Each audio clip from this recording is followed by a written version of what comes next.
Okay, it is so cold out. I don't know if it's already got a degree warmer, but it was 11 and it just raised to 12. So I don't know if you guys have seen that one trick. And I'm gonna be microwave it just to be on the safe side.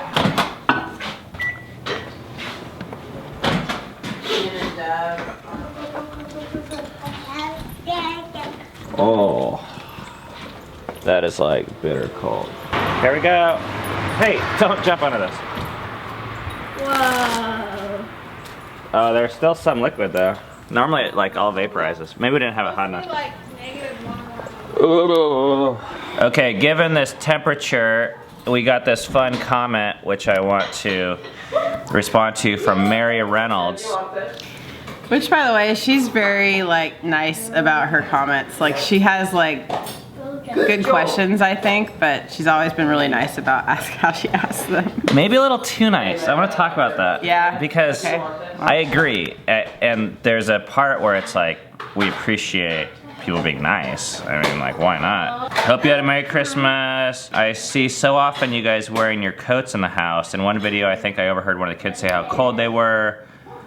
I, by no means, am meaning to be rude. I'm sure it's a budget thing, which it's not. But do you ever want to be able to just be warm and cozy in your home and not worry about having to put on a winter coat?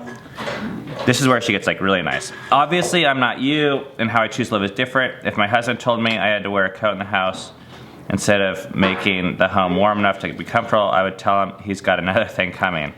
LOL, please don't take offense, because again, not my intention, I'm just curious. This is like, once again, like just where we're at right now in baggage. Mary, this is not directed towards you. I love that you asked this question, we're gonna answer it. I think we come from this place where people are like, you're ugly. No offense, I love you, brother.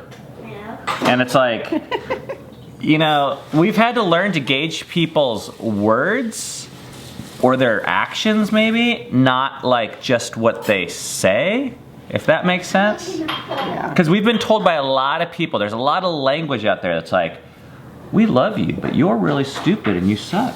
So all that to say, when I read your question, I don't find it offensive to inquire someone of something, ever. I don't think that's an offensive thing. If someone takes offense to that, I think that's their problem, not yours. Now, what I'm looking for in your question is there judgment?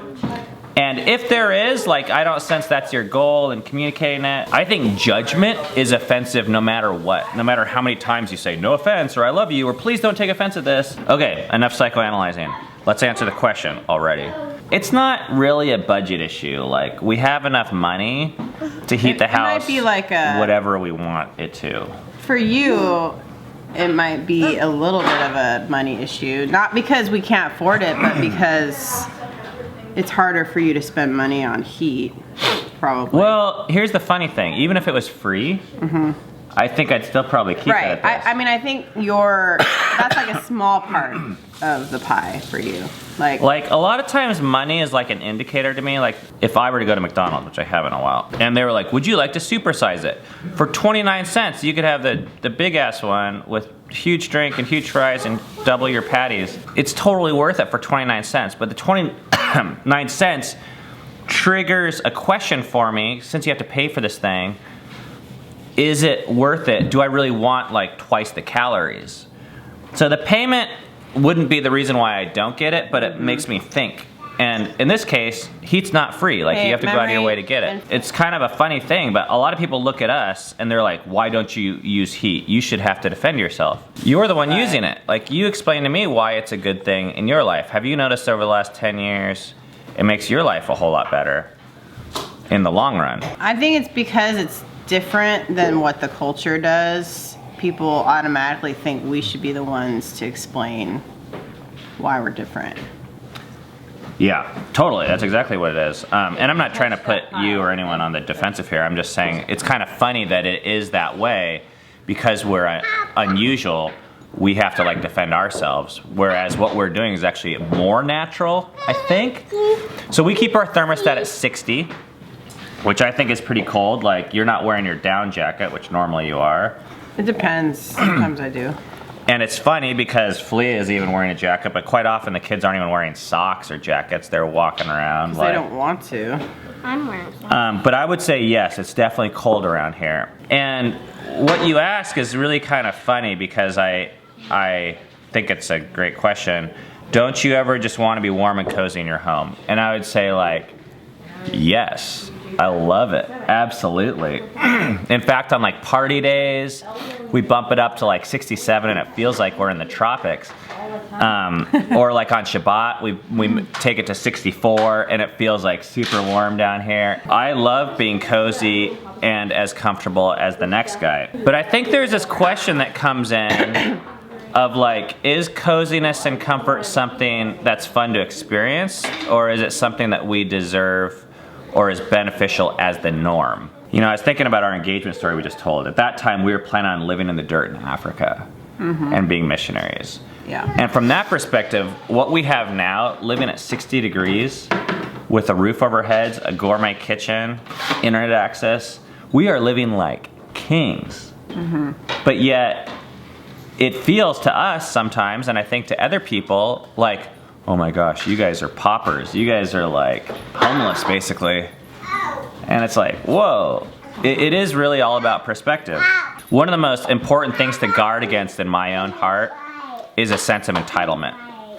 Like, what do we deserve? Or what are we actually thankful for, and what is really a blessing or awesome? And I really like the idea of thinking of climate control and technology as a blessing and not something we're entitled to or deserve. And for some reason, keeping the heat a little cold in the winter, a little hot in the summer, not using AC as much, as a constant reminder to me that, hey, you don't deserve to just be like comfortable all the time. And not just you don't deserve it, I don't actually think it's good for us to always feel just comfort. It's very, very nice for the short term. But for long run, it hasn't really helped us much. And even, it's kind of funny, I don't like to mention this because I don't fancy myself to be a scientist or a nutritionist or anything, but one of the leading factors to weight gain or loss is temperature. If you are at a constant temperature, your body doesn't have to do anything at all to regulate itself.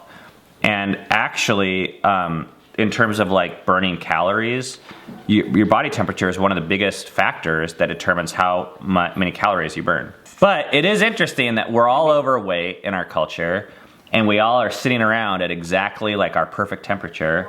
There's like these two problems that people are like, well, we're always gonna choose comfort. There's something more important than comfort to us, and it's like long-term satisfaction. And here's another thing, like, I think a lot of people look at their lives and they say these things like for the Appalachian Trail, or running a marathon, or some of the more difficult things we do. They're like, well, I could never do that. And then they also say, well, I need to be at 72 degrees. Those two things I think are tied. Our decision to not choose comfort in our home is what gives us the ability to leave our home to go on adventures that also feel very uncomfortable to us. We're not bionic. It's not like hiking 23 miles in the snow or rain. We're not like bummed out about it. Like, we're like, oh, this sucks too. But I think we're used to living life where it like sucks sometimes, but you do it for the bigger thing. That's a very long answer to your question. I did not plan on this being that long, but We do like comfort sometimes, or a lot of times. And we have our living room with a fireplace that we can block off and just like hang out in there, and it's probably like 70 degrees after like an hour or two of the fire going. comfort is one of those funny things that when you chase after it, it numbs you and you can only get so much of it. Yeah, I just think we live in a culture where comfort, it's almost like a religion, and it's rammed down our throats. You're viewed as like some weirdo if you don't subscribe to a certain brand or certain threshold or something of comfort. So anyways, thanks for asking the question, Mary.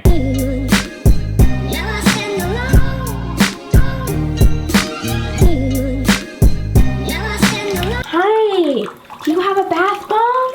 Where's your bath bomb? Show the bath bomb. Oh, there it is. Do you like that?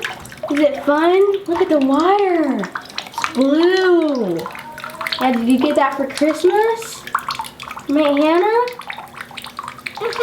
You like it? Can I see it again? Oh, it's really small now. Okay, say bye-bye. Bye-bye.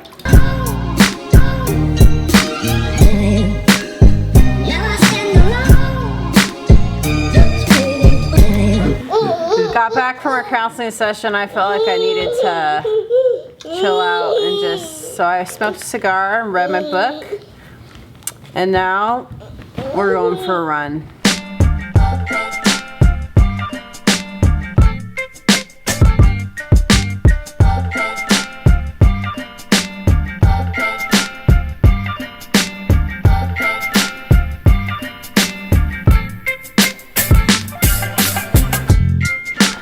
We ran 4 miles, did our short run, and now we're eating dinner, but we're eating like leftovers or whatever is in our fridge. So we got some burgers. We got leftover turkey from Christmas, sweet potato casserole, leftover Indian food. What are you eating over here? Sweet potatoes? Yummy, yummy. You probably already ate the turkey. You are such a big boy using a fork.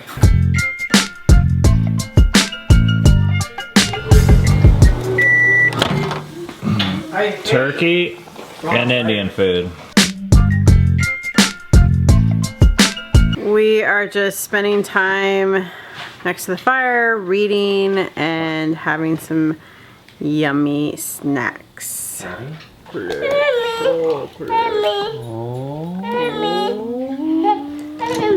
No, me.